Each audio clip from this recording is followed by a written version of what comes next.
Hello everyone, गीजन success point में आपका स्वागत है। आज हम करेंगे chapter 7.3 motivation, meaning and importance. आज हमारी इस चैप्टर का थर्ड लेक्चर है और इस लेक्चर के अंदर आज जो हम स्टडी करेंगे, आज का हमारा टॉपिक रहेगा Maslow's theory, need hierarchy theory, यानी कि मास्लो की आवश्यकता प्राथमिक विचारधारा। अब ये मास्लो है कौन? तो ये बता दूं आपको, ये एक मनोवैज्ञानिक था। इन्होंने आवश्यकता जो है उसका क्रम निर्धारित किया था। इन्होंने कहा था कि मनुष्य की जो भी आवश्यकताएं होती हैं, उन आवश्यकताओं को आप प्राथमिकता के अनुसार क्रम निर्धारित कर सकते हो। तो इसलिए इन्होंने दिया था मास्लोज नीड हायरार्ची थ्योरी। तो हम आज इसी थ्योरी के बारे में ही स्टडी करेंगे। ये थ्योरी मोटिवेशन की बहुत ही इम्पोर्टेंट थ्योरी है। और वैसे तो मोटिवेशन के अंदर कई थ्योरी आती है, पर हमारे +2 के बिजनेस स्टडी के सिलेबस में एम्प्लॉय को मोटिवेट करने के लिए केवल एक ही थ्योरी बताई गई है। तो हम इसको स्टडी करते हैं। सबसे पहले हमारा इंट्रोडक्शन होगा थ्योरी का। किसने दी है? तो इंट्रोडक्शन ऑफ थ्योरी। मास्लो की आवश्यकता प्राथमिक विचारधारा के जन्मदाता अब्राहम मास्लो है। इनका पूरा नाम क्या है मास्लो का? अब्राहम मास्लो, जिन्होंने सर्वप्रथम 1943 में अभिप्रेरणा का आवश्यकता प्राथमिकता सिद्धांत प्रस्तुत किया। दूसरा आता है कि इन्होंने ये सिद्धांत कब दिया था? 1943 के अंदर दिया था। नाम इनका क्या है? Abraham Maslow. थ्योरी कब दी इन्होंने? 1943 में। थ्योरी का नाम क्या है? आवश्यकता प्राथमिकता सिद्धांत, ये थ्योरी का नाम है। मास्लो ने अभिप्रेरणा की विचारधारा को आवश्यकताओं की क्रमबद्धता के आधार पर विकसित किया। अब देखो, मास्लो ने बताया है कि मनुष्य की जो आवश्यकताएं हैं उनको प्राथमिकता के हिसाब से उनको क्रमबद्ध किया जा सकता है और फिर उसी आवश्यकता जो है उसी के अकॉर्डिंग अभिप्रेरित भी किया जा सकता है। तो आगे बताया है कि उनके अनुसार एक व्यक्ति की आवश्यकताएं असंख्य होती है। असंख्य है, ये क्या होती है? उनके अनुसार, उनके मतलब मास्लो के अनुसार एक व्यक्ति की आवश्यकताएं असंख्य होती है और इनका प्राथमिकता के आधार पर वर्गीकरण किया जा सकता है। उन्होंने कहा कि व्यक्ति की आवश्यकताएं जो होती हैं असंख्य होती हैं और ये जो असंख्य आवश्यकता है इनको प्राथमिकता के आधार पर वर्गीकृत किया जा सकता है। जैसे कि आप अपनी लाइफ में देखोगे तो आपकी लाइफ में भी बहुत सारी आवश्यकताएं मिल जाएगी, पर आप अगर थोड़ा सा नोट करोगे तो आपको ये पता चल जाएगा कि मेरी कौन सी आवश्यकता ज्यादा तीव्र है और कौन सी आवश्यकता कम तीव्र है। तो उसी के बेस में मास्लो ने इसकी एक थ्योरी बनाई है। तो उन्होंने कहा है कि इनकी आवश्यकता, ये जो आवश्यकता है इनका प्राथमिकता के आधार पर वर्गीकरण किया जा सकता है। उदाहरण दिया है। उदाहरण के लिए इन्होंने कहा है कि जो आवश्यकताएं अधिक तीव्र होती है उन्हें पहले संतुष्ट करने की कोशिश की जाए। इनके अनुसार कि जो आवश्यकताएं बहुत ज्यादा तीव्र होती है उनको पहले संतुष्ट किया जाए, कम और कुछ कम तीव्र आवश्यकताएं हैं उनको पूरा करने की बाद में कोशिश, यानी कि कोशिश बाद में की जाए। यानी कि सीधी सी बात है कि जो बहुत ज्यादा तीव्र आवश्यकताएं हैं उनको पहले संतुष्ट की जाए और जो कुछ आवश्यकताएं ऐसी होती है, कुछ कम तीव्र आवश्यकताएं होती है, उनको बाद में संतुष्ट करने की कोशिश की जानी चाहिए। इसी प्रकार कम तीव्र आवश्यकताओं के बारे में सबसे बाद में विचार किया जाए। यानी कि कुछ आवश्यकताएं आपकी ऐसी भी होती है जो बहुत ही कम तीव्र होती है, उनको सबसे लास्ट में छोड़ देना चाहिए, लास्ट में उनको पूरा करना चाहिए। मास्लो ने मनुष्य की विभिन्न आवश्यकताओं को प्राथमिकता के आधार पर 5 भागों में विभक्त किया है, जैसे कि एक डायग्राम के द्वारा हम देखेंगे। तो इस थ्योरी से आपको समझ आया होगा कि मास्लो ने ये बताया है कि मनुष्य की जो आवश्यकताएं होती हैं वो अनगिनत होती है, असंख्य होती हैं और इन आवश्यकताओं को, मनुष्य की इन आवश्यकताओं को उनकी तीव्रता के आधार पर क्रम निर्धारित कर सकती हैं। उनके अनुसार, मास्लो की थ्योरी के अनुसार, जो बहुत ज्यादा तीव्र आवश्यकताएं हैं उनको पहले पूरा करना चाहिए, जो थोड़ी कम तीव्र है उनको बाद में, और जो बहुत ही कम तीव्र आवश्यकताएं हैं उनको सबसे लास्ट में संतुष्ट करने के बारे में सोचना चाहिए। तो अब इन्होंने कहा है कि ये जो आवश्यकताएं है इनको 5 पार्ट में डिवाइड किया जा सकता है। तो जैसा कि दिख रहा है आपको, ये एक दिख रहा है पिरामिड सा दिख रहा है जिसके अंदर आवश्यकताओं को प्रेजेंट किया गया है। तो इस पिरामिड में जो है ऊपर से स्टार्ट नहीं करनी आवश्यकताएं, टॉप पे कौन सी होती है, सबसे कम तीव्र आवश्यकता होती है, और बेस जो होता है यहाँ सबसे ज्यादा तीव्र आवश्यकताएं होती है। तो इसका नाम क्या है इस पिरामिड का? Pyramids representing Maslow hierarchy theory of need, यानी कि मास्लो के आवश्यकता प्राथमिकता क्रम को दिखाने वाला पिरामिड। तो देखो, सबसे पहले बेस पे नंबर 1 आवश्यकता कौन सी होती है? शारीरिक आवश्यकता, फिजियोलॉजिकल नीड होती है। सेकंड नंबर पे कौन सी होती है? सुरक्षा और बचाव की आवश्यकता, सेफ्टी और सिक्योरिटी की आवश्यकता। थर्ड नंबर पे होती है एफिलिएशन और सोशल नीड होती है, सामाजिक आवश्यकता। इसको एफिलिएशन, संबंध और सामाजिक आवश्यकताएं भी बोल सकते हो। फोर्थ नंबर पे होती है सम्मान की आवश्यकताएं, एस्टीम नीड। फिफ्थ नंबर पे होती है आत्म प्राप्ति की आवश्यकताएं, सेल्फ एक्चुअलाइजेशन। ये देखो 5th नंबर पे। तो ये आवश्यकता का जो क्रम है वो नीचे से धीरे धीरे ऊपर की ओर जाता है, यानी कि पहले शारीरिक आवश्यकताएं पूरी करेंगे, फिर सुरक्षा की, फिर सामाजिक, फिर सम्मान की, और लास्ट में जाके आत्म प्राप्ति की आवश्यकता पूरी की जाएगी। तो इस पिरामिड में जो आवश्यकताएं दी हुई हैं, इन आवश्यकताओं को हम अब एज ए थ्योरी के रूप में पढ़ेंगे, डिटेल में स्टडी करेंगे इन सबको। तो पहली आवश्यकता हमारी कौन सी थी? फिजियोलॉजिकल नीड्स, या हम कहें कि शारीरिक आवश्यकताएं। तो हम स्टार्ट करते हैं इसको।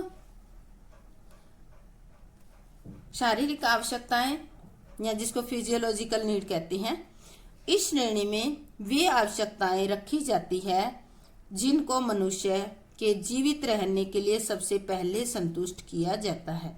यानी कि पहले आवश्यकताएं वो आवश्यकताएं होती है जो मनुष्य अपने जीवित रहने के लिए जरूरी समझता है, जैसे रोटी, कपड़ा, मकान और आराम के लिए निद्रा की आवश्यकता होती है।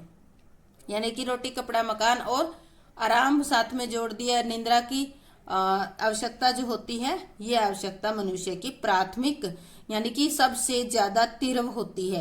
अगर मनुष्य को रोटी, कपड़ा, मकान ही ना मिले तो क्या कोई मनुष्य आत्म प्राप्ति की आवश्यकता के बारे में सोच सकता है? बिल्कुल नहीं। सुरक्षा के बारे में सोच सकता है? नहीं। जब तक उसकी बेसिक नीड्स पूरी नहीं होगी तो उससे आगे वाले नीड्स जो है उसकी क्रिएट ही नहीं होगी। तो पहले कौन सी आवश्यकता है? शारीरिक आवश्यकता। शारीरिक आवश्यकता रोटी, कपड़ा और मकान और आराम के लिए निद्रा की आवश्यकता। तो पहले नंबर पे हर कोई मनुष्य इस आवश्यकता को पूरा करना चाहता है। सेकंड नंबर पे आता है सुरक्षा अथवा बचाव की आवश्यकताएं, सेफ्टी और सिक्योरिटी नीड्स। शारीरिक आवश्यकता संतुष्ट हो जाने के बाद, जब ये पहले नंबर की आवश्यकता संतुष्ट हो जाती है मनुष्य की, तो सेकंड नंबर की जो आवश्यकता हमारी है, जो सेफ्टी और सिक्योरिटी की है, वो नीड क्रिएट हो जाती है। तो पहले की पूरा होने के बाद व्यक्ति का ध्यान अपनी सुरक्षा की ओर जाता है। यानी कि जब व्यक्ति को रोटी, कपड़ा, मकान और आराम मिलने लग जाता है तो उसका ध्यान अपनी सुरक्षा की ओर चला जाता है। सुरक्षा आवश्यकताओं का अभिप्राय भौतिक और आर्थिक सुरक्षा का है। भौतिक सुरक्षा का मतलब क्या होता है?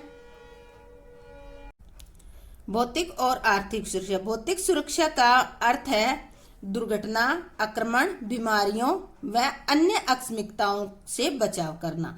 यानी कि उसका बचाव होना चाहिए, भौतिक और आर्थिक दोनों। भौतिक के अंदर तो फिजिकल सेफ्टी के अंदर तो क्या आएगा? व्यक्ति का जो शरीर है वो बचा रहना चाहिए किसी भी दुर्घटना से, आक्रमण से, बीमारियों से या फिर अन्य किसी आकस्मिकताओं से। सेकंड नंबर पे आती है आर्थिक सुरक्षा, इकोनॉमिक सेफ्टी। अब देखिए, अगर वो बचा रह जाएगा, यहाँ सुरक्षित रह जाएगा तो क्या चाहेगा? इसका अभिप्राय है रोजगार को सुरक्षित रखना, यानी कि बुढ़ापे की भी व्यवस्था करना। व्यक्ति क्या चाहेगा? अपने बुढ़ापे में भी सुरक्षित रहे। तो जब पहली आवश्यकता पूरी हो जाती है तो सेकंड आवश्यकता हमारी तीव्र हो जाती है, सुरक्षा की और बचाव की आवश्यकता, जिसमें क्या करता है वो फिजिकल सेफ्टी चाहता है और इकोनॉमिक सेफ्टी भी चाहता है। जब व्यक्ति की ये सेकंड आवश्यकता पूरी हो जाती है तो उसकी अगली आवश्यकता जागृत हो जाती है, वो होती है सामाजिक आवश्यकता, एफिलिएशन और सोशल नीड। एफिलिएशन मतलब संबंध की आवश्यकता। इसका अभिप्राय है कि स्नेह, दूसरों से जुड़े रहने के भाव, स्वीकृति व मित्रता की आवश्यकता। अब व्यक्ति के पास पहले वाली दोनों यानी कि वो सेफ भी है, अच्छी तरह सुरक्षित भी है, पहली आवश्यकता भी पूरी होगी, तो व्यक्ति चाहता है कि समाज में जो है समाज से उसको स्नेह भाव मिले, समाज में उसको लोग स्वीकृति दे, यानी कि उसका मित्रता का संबंध सबके साथ अच्छा बना रहे, तो ये आवश्यकता उसकी जागृत हो जाती है। जब ये आवश्यकता पूरी हो जाती है थर्ड नंबर की, तो उसकी जागृत होती है सम्मान की आवश्यकता। सम्मान की आवश्यकता या एस्टीम नीड फोर्थ नंबर की। इसका अभिप्राय है आत्म सम्मान, स्वायत्ता, पद, पहचान व ध्यान की आवश्यकताओं से। अब व्यक्ति की 3 नीड पूरी हो जाती है तो वो चाहता है कि उसको आत्म सम्मान मिले, उसको स्वतंत्रता मिले, अच्छा ऊंचा पद मिले, जहां भी काम कर रहा है, जो भी समाज में रह रहा है, वहां पर उसकी पहचान हो, और इस तरह से उसका ध्यान कहाँ पर जाता है, स्वतंत्रता पे, पद पे, अपनी पहचान बनाने पे। इनसे रिलेटेड आवश्यकताएं जागृत होती हैं। जब ये आवश्यकताएं पूरी हो जाती हैं, मान लेते हैं एस्टीम नीड किसी व्यक्ति की पूरी हो जाती है, तो उसके बाद उसकी लास्ट आवश्यकता जागृत हो जाती है सेल्फ एक्चुअलाइजेशन नीड, जिसको हम कहते हैं आत्म प्राप्ति की आवश्यकताएं। आत्म प्राप्ति आवश्यकताओं का अभिप्राय एक व्यक्ति की क्षमता को उच्चतम स्तर तक ले जाने की चाह से है। उदाहरण के लिए एक संगीतकार संगीत कला में निपुण होना चाहता है और इसी प्रकार एक कवि कविता लिखने का विशेषज्ञ बनना चाहता है। यानी कि ये सेल्फ एक्चुअलाइजेशन नीड्स के अंदर क्या होता है, जो भी व्यक्ति जिस कला में, जिस काम में निपुण है, वो उस काम के या अपनी जो भी क्षमता है उसके उच्चतम स्तर पर पहुंचना चाहता है। जैसे कलाकार है वो अपनी कला में निपुण, जैसे संगीतकार है तो वो अपने संगीत कला में निपुण होना चाहता है। यानी कि वो ये चाहता है कि जितने भी दुनिया में संगीतकार है मैं पहले नंबर पे आऊं। कवि है वो चाहता है कि सारे कविता से या इससे रिलेटेड सम्मान मुझे ही मिले और मैं कविता में सबसे टॉप पर रहूं। तो इस तरह से एक व्यक्ति की जो आवश्यकताएं हैं मास्लो ने 5 कर्मों में डिवाइड किया है। तो पहले नंबर पे वही आवश्यकता दी है सबसे पहले, यानी कि जो आवश्यकताएं बेसिक होती हैं, उसके बाद कुछ कम तीव्र आवश्यकताएं, और सबसे लास्ट में जो होती है वे आवश्यकताएं हैं जो बहुत ही कम तीव्र आवश्यकता होती है। और ये 5वीं आवश्यकता व्यक्ति की तब क्रिएट होती है जब पहले वाली आवश्यकताएं पूरी हो जाती हैं। अगर मान लेते हैं व्यक्ति की पहली आवश्यकता ही पूरी नहीं हुई है तो क्या व्यक्ति सेल्फ एक्चुअलाइजेशन नीड के बारे में सोच सकता है? बिल्कुल नहीं सोच सकता। तो इस तरह से ये मास्लो का एक आवश्यकता प्राथमिकता सिद्धांत था। अब देखो, अब ये सिद्धांत यही पूरा नहीं हो जाता, इसकी कुछ मान्यताएं भी है, उनको भी ध्यान में रखना जरूरी है। मान्यताएं कौन सी है? मान्यताओं का मतलब होता है मान लेना, इन बातों का होना जरूरी है, अदरवाइज तो ये लागू नहीं होगा। मास्लो की विचारधारा की मान्यताएं या अजम्पशन ऑफ मास्लोस थ्योरी। मुख्य निम्न मान्यताएं हैं, लोगों का व्यवहार उनकी आवश्यकताओं से प्रभावित होता है। सीधी सी बात है, लोगों का व्यवहार किससे प्रभावित होगा? आवश्यकता। जैसे कि कल हमने एक एग्जाम्पल लिया था कि एक बेरोजगार था और बेरोजगारी ने क्या किया था, उसके दिमाग में टेंशन क्रिएट की थी और फिर वो रोजगार के लिए शुरू हुआ था। तो वो क्या था? एक उसकी आवश्यकता थी।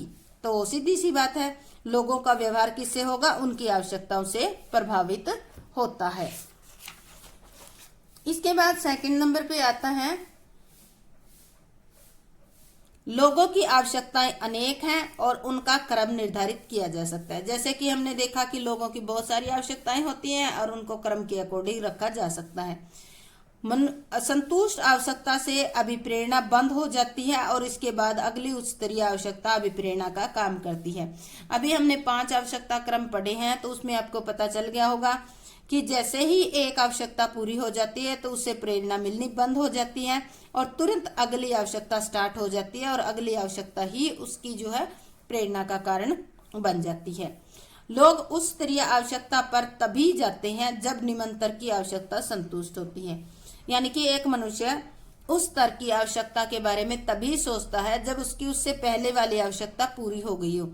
अगर उसकी पहली आवश्यकता ही पूरी नहीं होगी तो वो उस स्तर की आवश्यकता के बारे में नहीं सोचेगा।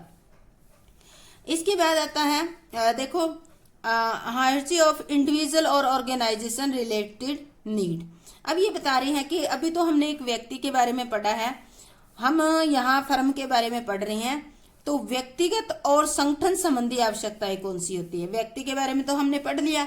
अब आता है संगठन से संबंधित भी आवश्यकताएं होती है। मास्लो कहते हैं कि संगठन की भी कुछ नीड होती है और संगठन से संबंधित भी आवश्यकताओं को क्रम निर्धारित कर सकती हैं। तो देखो दो तरह की आवश्यकताएं हमने यहाँ पढ़ा, एक व्यक्तिगत एक संगठन। तो व्यक्तिगत आवश्यकता क्रम जो अभी हमने पढ़ा है वही है, ये संगठन से बाहर व्यक्तिगत रूप में व्यक्ति को प्रभावित करने वाली आवश्यकताएं हैं। अभी हमने पढ़ा तो इससे हमें पता चल गया कि व्यक्तिगत आवश्यकताएं वे होती है जो जिन आवश्यकताओं को कोई संगठन प्रभावित नहीं करता बल्कि व्यक्ति खुद प्रभावित होता है, उन आवश्यकताओं की वजह से संगठन से बाहर प्रभावित होता है। अब देखो अगर कोई व्यक्ति संगठन में काम कर रहा है तो संगठन से संबंधित उस व्यक्ति की कौन सी आवश्यकताएं हो सकती है, यानी कि जो संगठन के अंदर रहकर उसको प्रभावित करेगी और केवल संगठन की द्वारा ही ये आवश्यकता क्रिएट होगी, अदरवाइज नहीं होगी। तो ये संगठन के अंदर एक व्यक्ति को प्रभावित करने वाली आवश्यकताएं हैं। अब देखो इनको हम दो पार्ट में डिवाइड करके अच्छे तरीके से करते हैं। तो देखो हमने डिवाइड कर दिया इंडिविजुअल नीड हायरार्की थ्योरी, ठीक है, और ये हो गया व्यक्तिगत need hierarchy theory, sorry organization need hierarchy theory. ये था इंडिविजुअल व्यक्ति का और ये होगी ऑर्गेनाइजेशन, यानी कि है तो ये दोनों ही व्यक्ति की आवश्यकता है, ठीक है। ये तो आवश्यकता वो है जब व्यक्ति फर्म के अंदर नहीं है, फर्म के बाहर रहकर ये नीड क्रिएट होती है। और ये आवश्यकताएं जो है ऑर्गेनाइजेशन वाली व्यक्ति की फर्म में क्रिएट होती है, यानी कि जहां वो काम कर रहा है उस फर्म से संबंधित, फर्म में काम करते हुए देखकर ये आवश्यकताएं उसकी जन्म लेती है। तो सबसे पहले व्यक्ति की हमने पढ़ी थी, अभी जो पढ़ के आए वही वाली आवश्यकता है। हमने वहां पढ़ा था शारीरिक आवश्यकताएं जिसमें रोटी कपड़ा और मकान दिया था, यहाँ केवल एक भूख दे रखा है, छोटा शॉर्ट करके लिख रखा है, वही है सेम।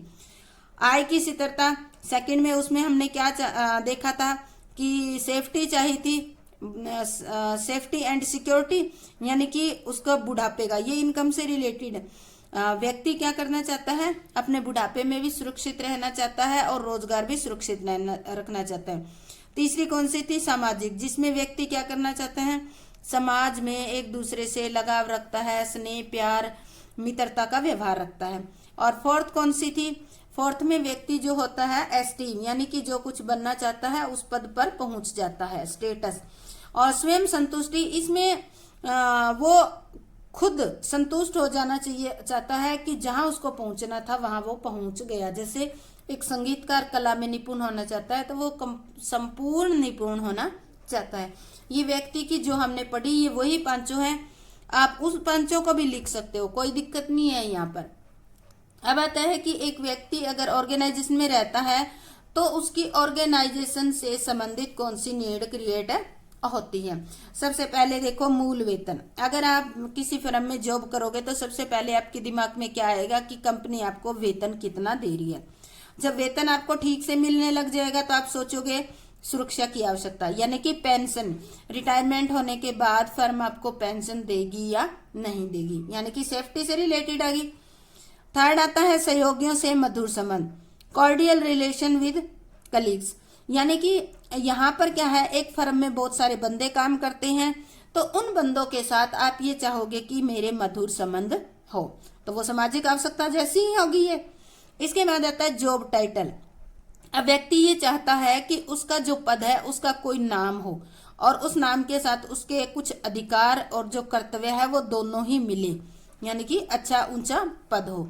और लास्ट में लक्ष्यों की प्राप्ति, अचीवमेंट ऑफ गोल्स, यानी कि व्यक्ति चाहता है कि फर्म में वो हाईएस्ट पोस्ट पर पहुंचे, उसको सारी फैसिलिटी मिले जो हाईएस्ट पोस्ट की है।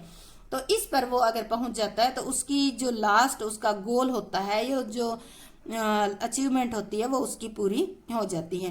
तो इस तरह से हम एक ऑर्गेनाइजेशन की नीड और एक इंडिविजुअल व्यक्ति की नीड, यानी कि एक फर्म से बाहर रहते व्यक्ति की नीड की आवश्यकताओं का क्रम निर्धारित कर सकते हैं मास्लो के अनुसार, और एक फर्म में रहते हुए फर्म से संबंधित व्यक्ति की जो आवश्यकताएं हैं उनकी आवश्यकताओं का भी क्रम निर्धारित कर सकती हैं। तो ये था हमारा इसका दोनों का कंपैरिजन, सही लगा लो आप।